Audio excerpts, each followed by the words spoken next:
Ladies and gentlemen, good afternoon and welcome back to our YouTube channel once again. And it is my hope and prayer that this video is actually going to find you guys in good health. Personally, I am fine, as you can see. Kisumu is also fantastic. And maybe you could also let me know where you are watching the video from, the county or the country, in case you are out of the republic.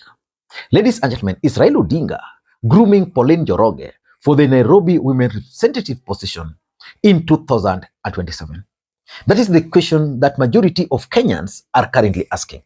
Because yesterday, Pauline Njoroge met with Raila Odinga. And as a matter of fact, it was not the first time Pauline Njoroge was meeting with Raila Odinga. They've always met. They've even traveled together for high-profile conferences outside the country. But yesterday was a bit different. Let me just read for you what Pauline Njoroge posted after meeting with Raila Odinga. Once in a while, we go to draw the inspiration from the indefatigable and indomitable Baba to continue with the battle. If you read the tone of that post, there is the element of battle and there is the element of hope and inspiration.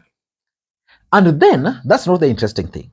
The interesting thing is how Kenyans responded to this post, which was for me just a polite post, a simple post by Pauline Njoroge. If you go to that post, you'll realize that by the time of doing this video, 756 people had actually commented. That's huge interaction. It had already been shared 20 times. And of course, the likes as at now is 6,400. That's huge. That's huge. And if you want to understand why the interaction there is huge, let me just go to State House. Let me just go to State House page. And I want to show you something for you to understand what I mean. If you go to State House page, there is this post which they made 17 hours ago. This one here. That post has only 187 likes, 78 people commented, 7 people shared. Then there is another one which was done 20 hours ago where William Ruto was live. You remember, live videos always attract serious interactions. This one has only 88 likes. It has only 4 people have commented and 6 people have shared. Then there is another one where they shared the event where Rachel Ruto was the main person in Kasarani. The comments are not going beyond 500. But the post that Pauline Njoroge made had attracted 6,400 interactions, likes. And it had also attracted 700 comments. And if you open the comments, you'll be surprised by what Kenyans are saying.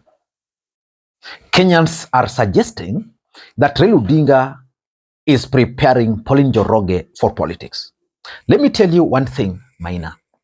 There is no way all those Kenyans can be wrong. At least there's a spirit which is telling them to say whatever they're saying. If you go to these comments, and in fact, I think after reading those comments, Pauline Njoroge was also surprised. And this is what she posted again, which is very interesting. That reading comments from my previous post, ni kama kuna kiti mnataka kunipatia. And of course, Pauline Njoroge is a politician. And she understands the game. Again, this one has also attracted even further comments. It has now 1,600 people commenting within 16 hours. It has 5,000 people, 5,400 people liking. Again, serious interactions.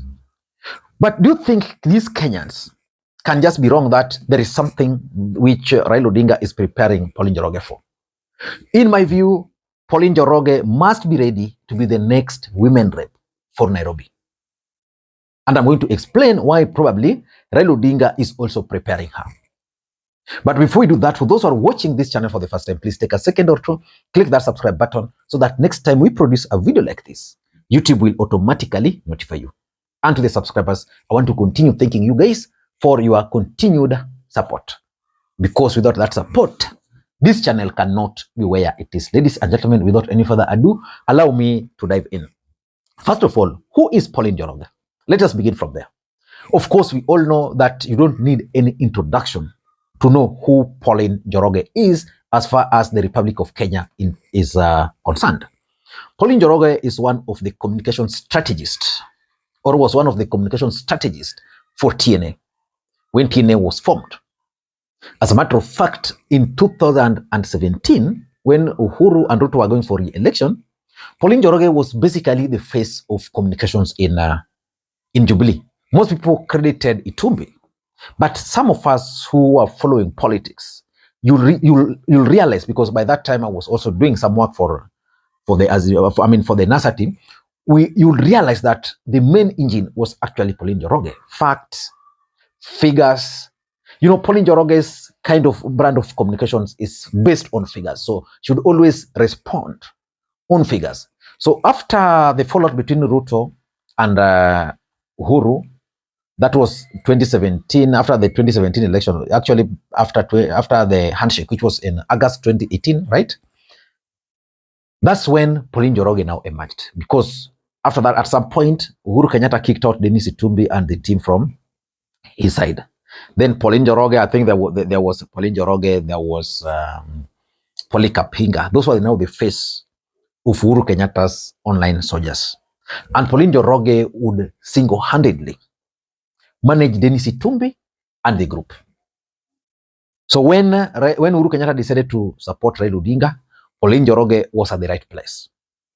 She really campaigned for Raila Odinga.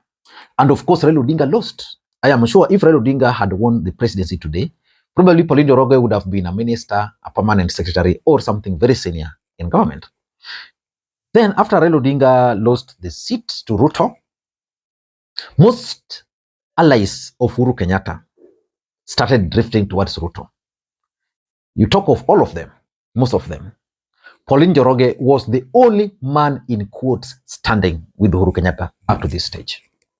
And that's probably why most Kenyans believe that Pauline Njoroge is preparing to join politics. And you all know that some 4 months ago, Pauline Njoroge was arrested. Why do you think our whole government would track down a lady who is just, let's just be honest. Pauline Njoroge is a very beautiful lady, at least to a woman. Why would police, our whole government, target such kind of a lady? It's because of her participation, especially in Raila and Uhuru politics. But why do you think most Kenyans believes that Raila Odinga is actually grooming Pauline Njoroge for the Nairobi women representative position? Number one, in my view, is the winning formula. How do you win Nairobi? How? You win Nairobi by crafting a team. You win Nairobi by bringing tribal politics to it. How did Pasaris win? Do you think Pasaris was so popular? No. Tribal arithmetics. And you've noted of late that Raila Odinga is actually working very closely with the Tim Wanyonyi. Raila Odinga has actually endorsed Tim Wanyonyi for the Nairobi governor. Wanyonyi is a lawyer, that's sorted. Who is going to be the Senate? I don't think Raila Odinga would deny Edwin Sifuna that. So that the lawyers will have two positions, the senator and the governor.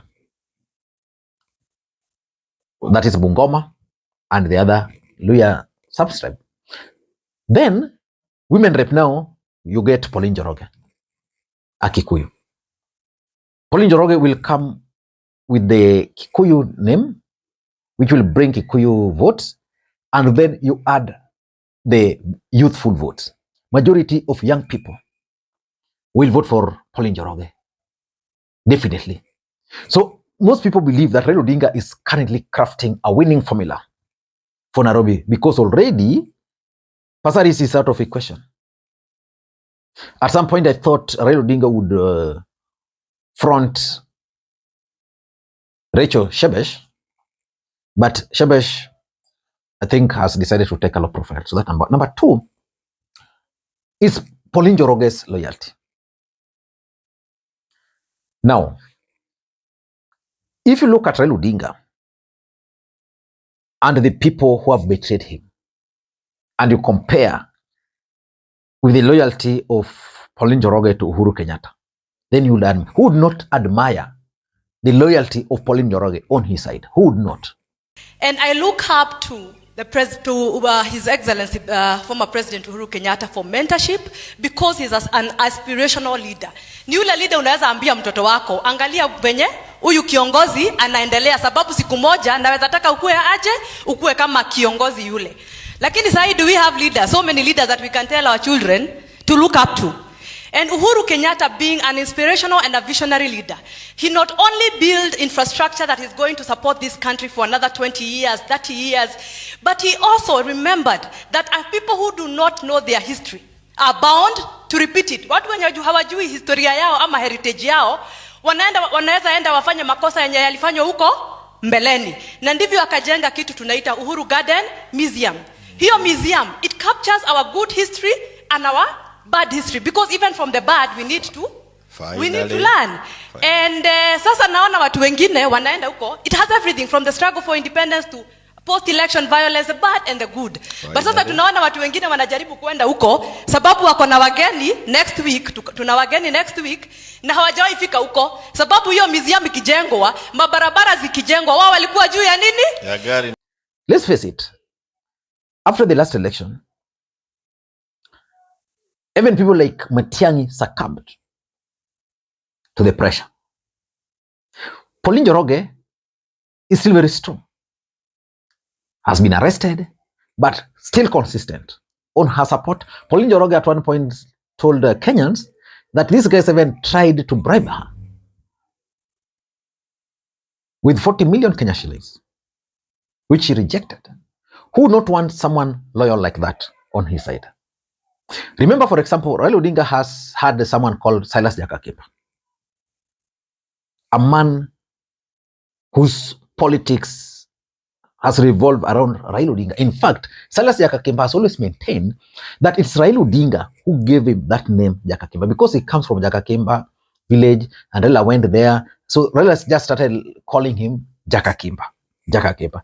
Until today in this country, very few people know the name of John Ouko or Silas Ouko. Most people just know Silas Jakakimba. But after the election, when it was clear now that Raila Odinga has lost, and maybe Raila Odinga's future is ended, someone like Jakakimba decided to go with Ruto. Pauline Njoroge on the other side stuck with Uhuru against all odds. So I think Raila Odinga is persuaded by the fact that this lady, this is the right person. She has resisted bribes, she has resisted temptation, she has resisted intimidation, and she has stuck to her position. In fact, that's also the reason why most Kenyans believe that Raila Odinga is grouping Pauline Njoroge. Number 3 is the belief factor in Nairobi. The other day, you had with your own ears Raila Odinga alleging that they lost Nairobi gubernatorial seat because of the candidate who was brought to them. Pauline Njoroge was not the right candidate.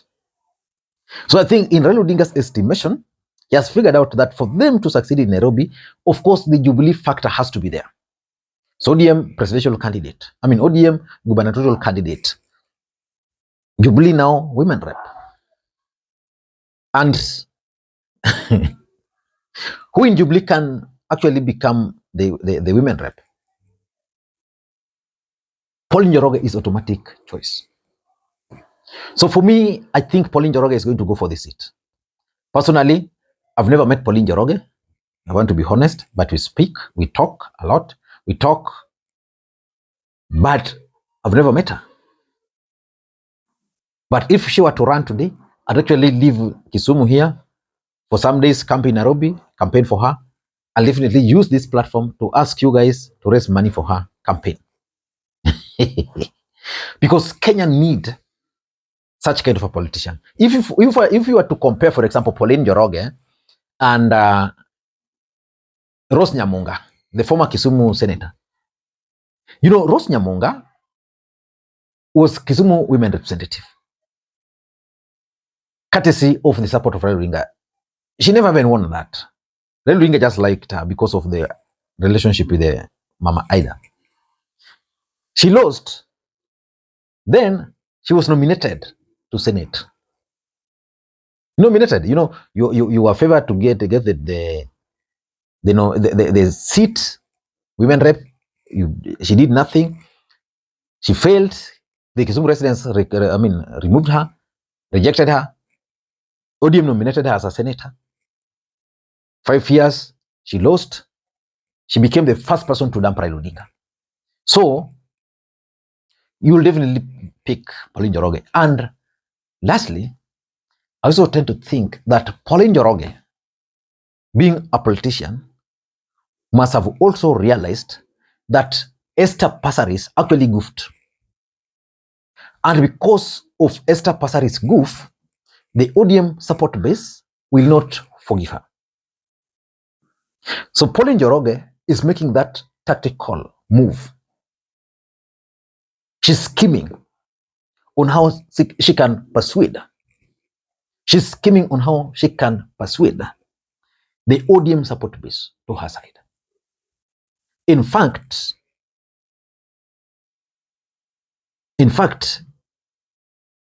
the brand of politics Pauline Njoroge has played thus far resonates so well with the ODM politics.